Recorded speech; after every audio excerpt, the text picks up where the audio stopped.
सभी सभासदों की ओर देखने लगी और सवाल करने लगी, हे सभासदों, मुझे इस राज्यसभा में किस लिए बुलाया गया है? अरे ये सभा तो पुरुषों की होती है, लेकिन इस सभा में आज मुझे किस लिए बुलवाया है? पितामह भीष्म की ओर देखने लगी, पितामह भीष्म की ओर कहने लगी, पितामह मुझे किस लिए बुलवाया गया है यहाँ पर?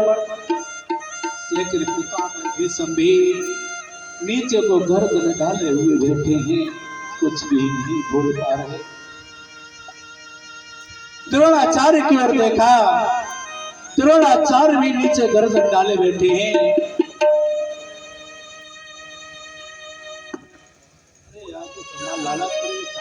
की ओर देख करके कहने लगी, गुरुदेव मुझे किस लिए बुलाया गया है यहाँ पर? कृपाचार्य की ओर देखने लगी, हे कुलगुरु मुझे किस लिए बुलवाया गया है? क्या कारण है? पांचों पतियों की ओर देखने लगी द्रौपदी, लेकिन कोई नहीं बोल रहा है।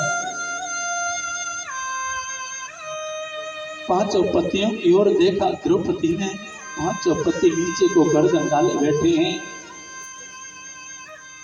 द्रौपदी आज पूछने लगी, जोर जोर से चिल्लाने लगी, किस लिए मुझे यहाँ पर बुलवाया गया है? लेकिन कोई नहीं बोल रहा। दुर्योधन ने कहा, रे पांचाली कोई नहीं बोलेगा, मैं तुझे बताता हूँ। ये जो तेरे पांचों पति बैठे हैं ना, ये जो धर्मराज है, ये तुझे जुआ के खेल में हार गया। द्रौपदी कहने लगी, मेरे धर्मराज कभी जुआ का खेल नहीं खेल सकते हैं, तू झूठ बोल रहा है पापी। आज पतियों की ओर देखा, पति कुछ नहीं बोले हैं।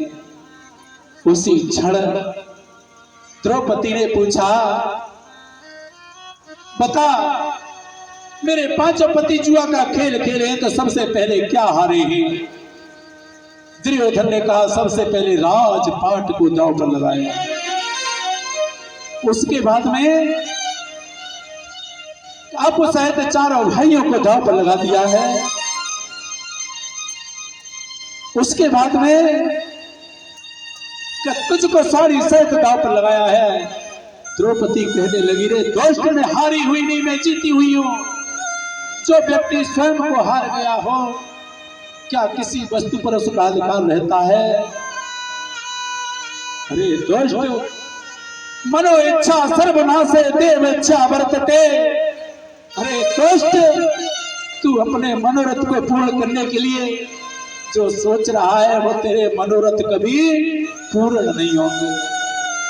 मनो इच्छा सर्वनाशे, ये मन की इच्छाएं नाश की ओर ले जाती हैं। देव इच्छा वर्तते। आज द्रौपदी उस दुष्ट को कह रही, अरे दोस्त, ये तेरा मनोरथ कभी पूर्ण नहीं होगा। मैं हारी हुई नहीं, मैं जीती हुई हूँ, लेकिन कोई नहीं बोल रहा है। आज पांचों पांडवों की ओर देखा, पांडव नीचे गर्दन डाले बैठे हैं। भीम की ओर देखा है तो जैसे भीम की ओर देखा, द्रौपदी के आंखों से आंसू आ गए। जैसे ही द्रौपदी के नेत्रों से आंसू देखे भीम खड़ा हो गया तो गदा हिला करके भीम ने कहा, रे दुष्ट दुशासन, दुष्ट दुर्योधन, इसी गदा से मैंने तेरी जंघा को नहीं तोड़ा तो मैं कुंती पुत्र भीम नहीं। देखिए, दो प्रतिज्ञा हो गई इस महाभारत में। पहली प्रतिज्ञा किसकी? पहली प्रतिज्ञा किसकी हुई? दुर्योधन की। और दूसरी प्रतिज्ञा आज भीम की हो गई। एक द्रौपदी के नेक कटु वचन बोलने पर ही सब कुछ हो रहा है, लेकिन धर्मराज ने भीम को बिठा दिया, भीम बैठ जा।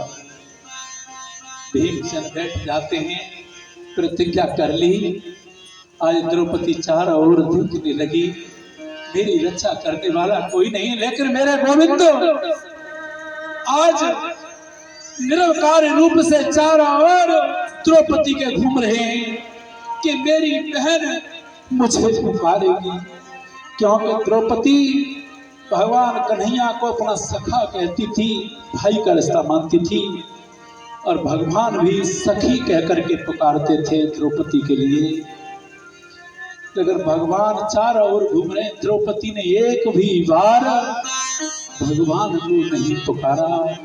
कभी कृपाचार्य की ओर देख रही, कभी द्रोणाचार्य की ओर, कभी पितामह भीष्म की ओर, और कभी अपने पांचों पतियों की ओर देखने लगी, लेकिन उस भगवान को नहीं याद किया। बंधुओं, यही हाल जीव का है। जीव जब तक धन रहता है तब तक भगवान को याद नहीं करता, जब तक बल रहता है तब तक भगवान को याद नहीं करता। धन बल, बाहुबल, परिवार बल, जब सारे बल टूट जाते हैं तब उसे भगवान की याद आती है। आज द्रौपदी पांडवों के बीच में और मां खड़ी खड़ी देख रही है, और पांचों पांडव नीचे को गर्दन ढाले बैठे हैं, कोई नहीं बोल रहा है। क्यों नहीं बोल रहे हैं पता है? जिस सभा में धर्म स्वयं गर्दन डाले झुकाए हुए बैठा हो, जिस सभा में स्वयं धर्म ही गर्दन झुका करके बैठा हो, तो वहां तो अधर्म का साम्राज्य हो जाता है। कोई नहीं बोल रहा उस अधर्म के आगे। द्रौपदी ने अपनी साड़ी को दांतों के तले दबा लिया है। जैसे ही द्रौपदी ने साड़ी को दांतों के तले दबाया, उसी क्षण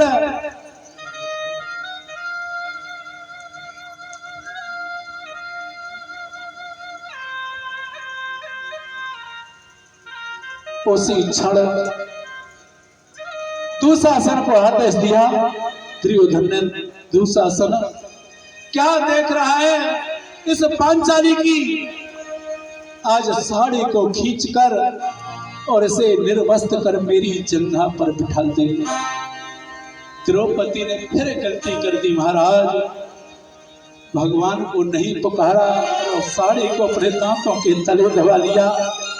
10,000 हाथी का बल था उस दुशासन में, एक झटोका दिया कि साड़ी दांतों से बाहर हो गई।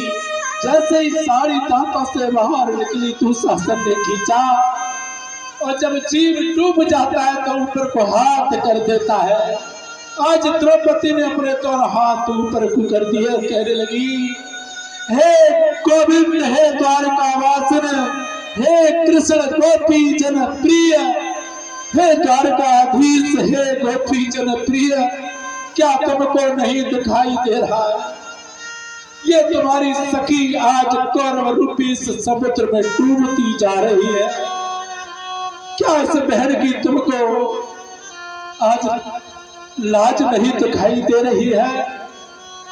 और द्रौपदी कहने लगी, कृष्ण कृष्ण महायोगिन विश्वात्मन विश्व भावन, हे विश्व के पालन करने हार, हे द्वारकेश, मैं इस भव सागर में, इस कौरव रूपी सागर में डूब रही हूँ, क्या दिखाई नहीं दे रहा है? आज भगवान ने इतनी शब्द सुने, साड़ी को अक्षय कर दिया। दुशासन साड़ी को खींच रहा है और द्रौपदी भगवान को पुकारने लगी, अरे कन्हैया, तुम कहाँ जाकर के चुप गया द्वारकाधीश? क्या तुझे मेरी याद नहीं आ रही है? बंधुओं ध्यान देना, जब जीव डूब जाता है तो ऊपर को हाथ कर देता है, अब गोविंद तेरे सिवा मेरा कोई नहीं है। उसी क्षण द्रौपदी पुकारने लगी, हुआ लाज बचा लो आके, नंद लाल मेरी पुकारे तुमको गोपाल तेरी।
सारे जहां में कहाँ कोई न मेरा, मुझको सहारा बस अब तेरा।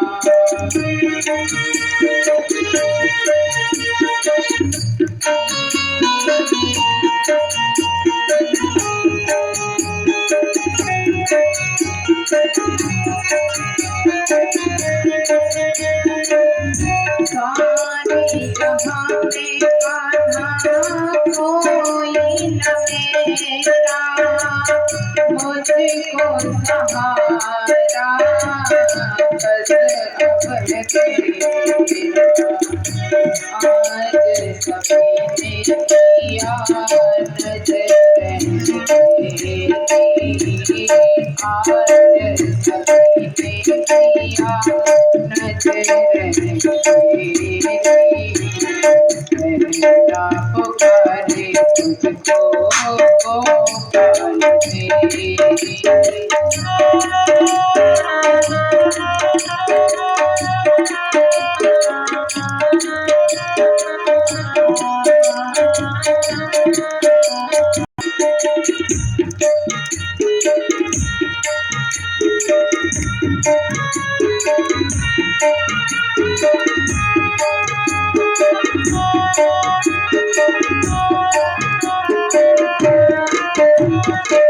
लाज बचा लो आके राखी के भैया, जल्दी से आजा मेरे कृष्ण कन्हैया।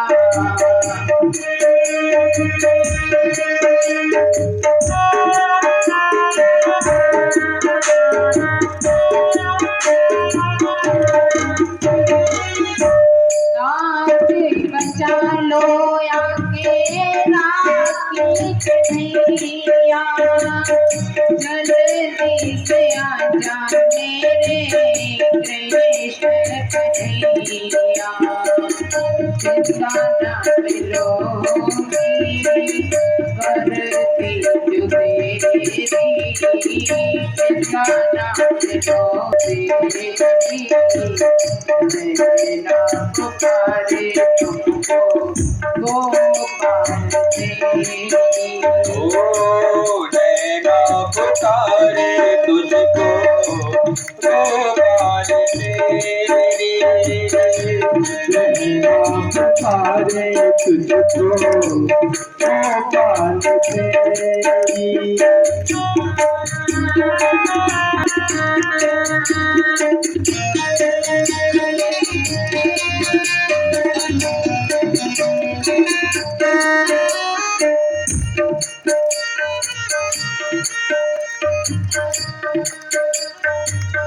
ओ दीनगार रोए बहना पुकारे, कहाँ जा छुपे हो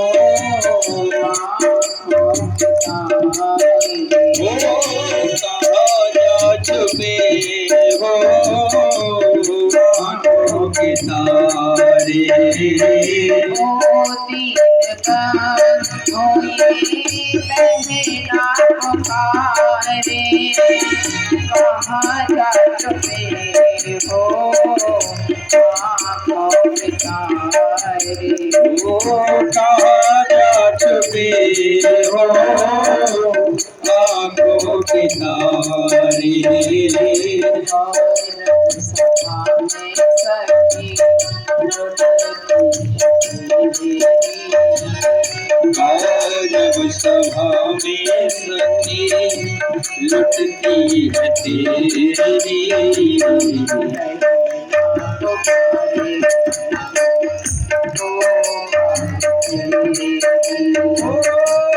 बहना पुकारे तुझको गोपाल तेरी बहना पुकारे तुझको गोपाल तेरी चलो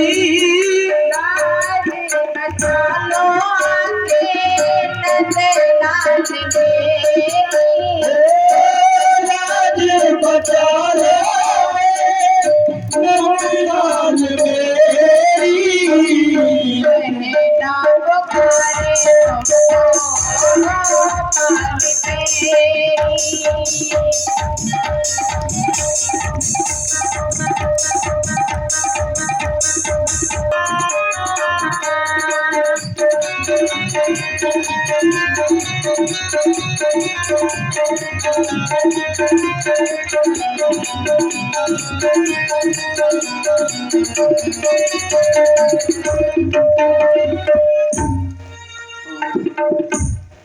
तो जी महाराज सोनक अधिक ऋषियों के लिए समझा रहे हैं।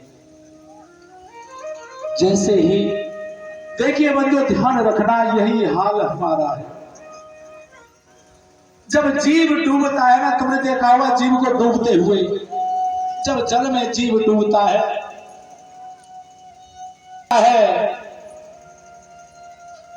तो वो ऊपर को हाथ करता है,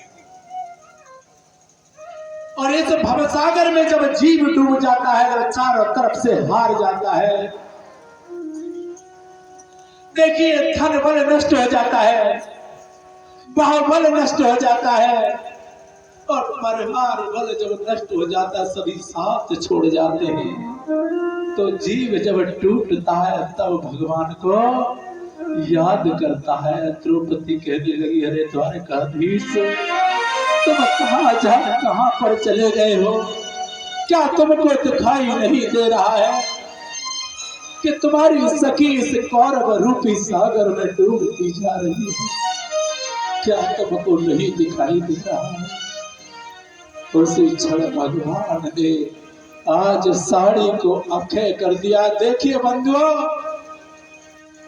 अगर जिसने अपनी लाज को भगवान के हाथों में सौंप दिया, उसकी कभी लाज नहीं जा सकती है, ये ध्यान रखना।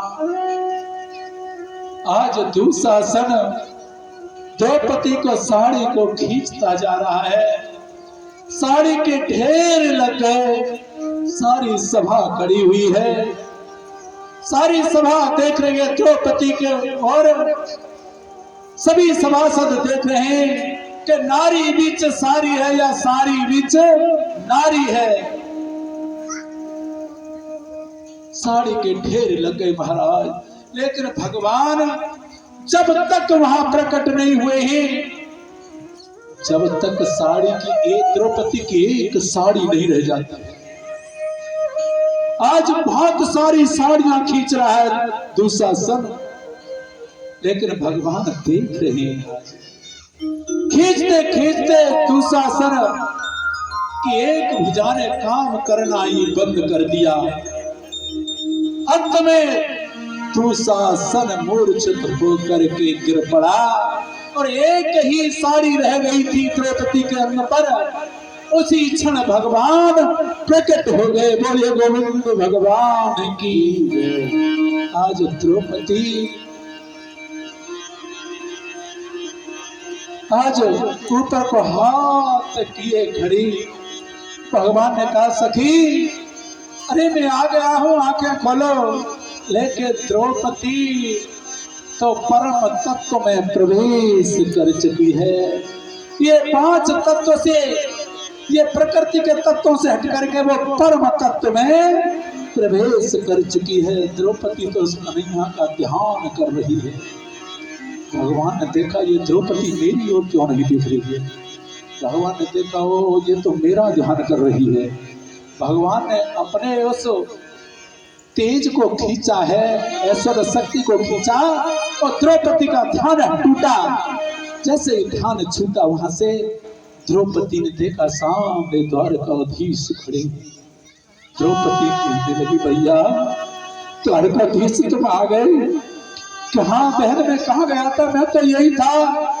भैया तुम्हें इतनी देरी कर दी, अगर तुम नहीं आते समय पर तो तुम्हारी बहन तुमको जिंदा नहीं मिलती। तुमने इतनी देर कर दी आने में। देखिए बंधुओं यही जीव का हाल है। जीव भगवान को पुकारने में देर करता है लेकिन भगवान आने में देर नहीं करता है। बिन पग चले सुने बिनु काना और कर बिन कर्म करे बिन नाना को नाना प्रकार के कर्म करता है, बिना बिना कानों के सुनता है लेकिन जीव उसे पुकारने में देरी करता है। भगवान ने कहा बहन तूने मुझे दोष लगा दिया। जिस वक्त तेरे पांचों पति जुआ खेल रहे थे मैं वहां खड़ा था। मैं देख रहा था कि धर्मराज कहेगा कि मेरी ओर से पासा मेरा द्वारकाधीश डालेगा। अरे मैं योगियों का योगी हूँ और भोगियों का भोगी हूँ। तो कितना बड़ा ज्वारी है। और जिस वक्त दुशासन तेरे कक्ष में आया मैं खड़ा खड़ा तेरे दरवाजे पर देख रहा था मेरी बहन मुझे पुकारेगी, लेकिन तूने मुझे नहीं पुकारा। और वो दुष्ट दुशासन तेरे केस पकड़ करके तुझे घसीटने लगा। अगर तू एक बार भी मुझे पुकारती तो क्या औकात थी इस दुशासन की जो मेरी बहन के केसों से हाथ लगा जाता। तू सभा में खड़ी होकर के कभी पिता में भीष्म को पुकारने लगी, कभी द्रोणाचार्य को पुकारने लगी, कभी कृपाचार्य को, कभी अपने पतियों को, लेकिन तूने मुझे नहीं पुकारा। पुकारा भी तो कब जब तेरी साड़ी को उस पापी ने गंदे हाथों से पकड़ लिया। अगर बहन तू मुझे पुकारती तो दुशासन की इतनी औकात नहीं थी कि मेरी बहन की साड़ी से हाथ लगा जाता। बहन तूने मुझे उल्टा ही दोष लगा दिया। और देखिए बहन बेटियों में तुमसे भी कह रहा हूं उस परमात्मा को कभी मत भूलना। सबकी लाज बचाने वाला वो द्वारकाधीश हो गोविंद, वो सबकी लाज को बचाने वाला है। जब संसार वाले सभी साथ छोड़ जाते हैं तो एक ही साथ होता है, वो मुरली वाला। और देखिए जब कोई नहीं आता है ना तो एक ही आता है। कौन? जब कोई नहीं आता मेरे श्याम आते हैं। जब कोई नहीं आता मेरे श्याम आते हैं। जब कोई नहीं आता मेरे श्याम आते हैं।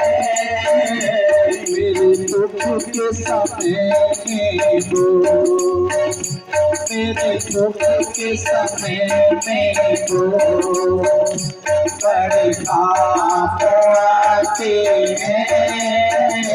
मेरे दुख के समय में वो मेरे काम आते हैं। कोई नहीं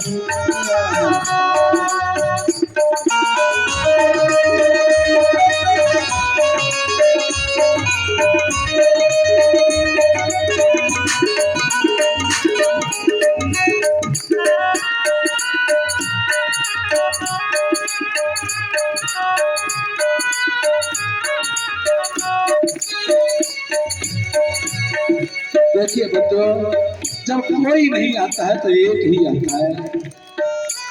जब उसकी कृपा होती है तो सारा संसार एक तरफ हो जाए पर केवल एक उसका साथ बना रहे। जब कोई नहीं आता तेरे साथ आते ही, जब कोई नहीं आता तेरे साथ आते हैं। जब कोई नहीं आता तेरे साथ आते ही, जब कोई नहीं आता तेरे साथ आते हैं। तेरे दुख के समय में हो, तेरे दुख के समय में हो, बड़े काम आते हैं। तेरे दुख के समय में हो, बड़े काम आते हैं।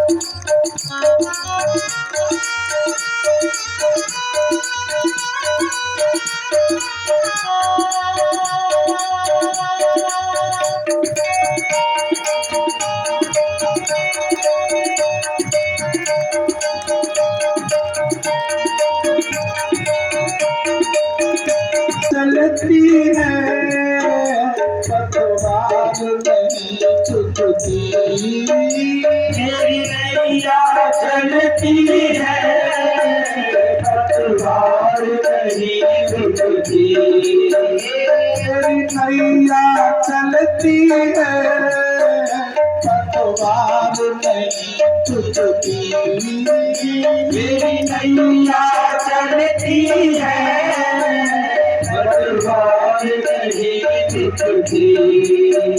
किसी और की अब मुझको सरकार नहीं पड़ती, किसी और की अब मुझको सरकार नहीं पड़ती। सरकार पड़े जबरी, सरकार पड़े जबरी, ओ दौड़े आते हैं। सरकार पड़े जबरी, ओ दौड़े आते हैं। दुख के समय में वो बड़े काम आते हैं। मेरे दुख के समय में वो बड़े काम आते हैं।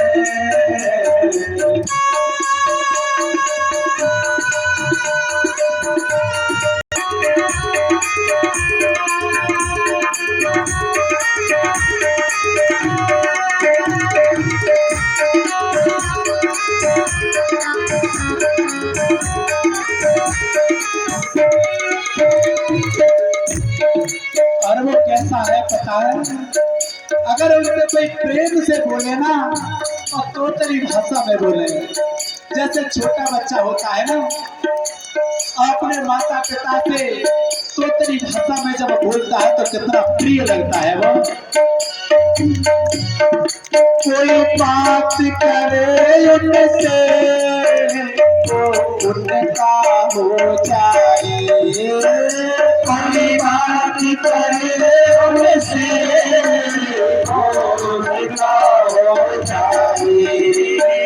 कोई बात करे उनसे मन हल्का हो जाए, कोई बात करे उनसे मन हल्का हो जाए।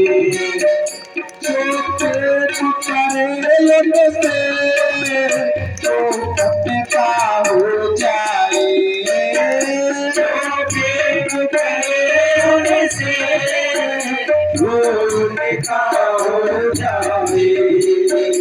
बिना बोले ही सब कुछ, बिना बोले ही सब कुछ हो जाते जाते हैं। बिना बोले वो जाके जाते हैं जब कोई नहीं आता, जब कोई नहीं आता, फिर शाम आते हैं जब कोई नहीं आता फिर शाम आती है तेरे दुख के समय में वो, तेरे दुख के समय में वो बड़े काम आते हैं। दुख के समय आती है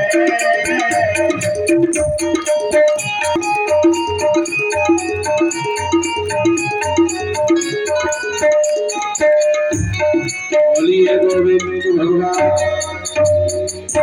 जय जय श्री राधे। भक्त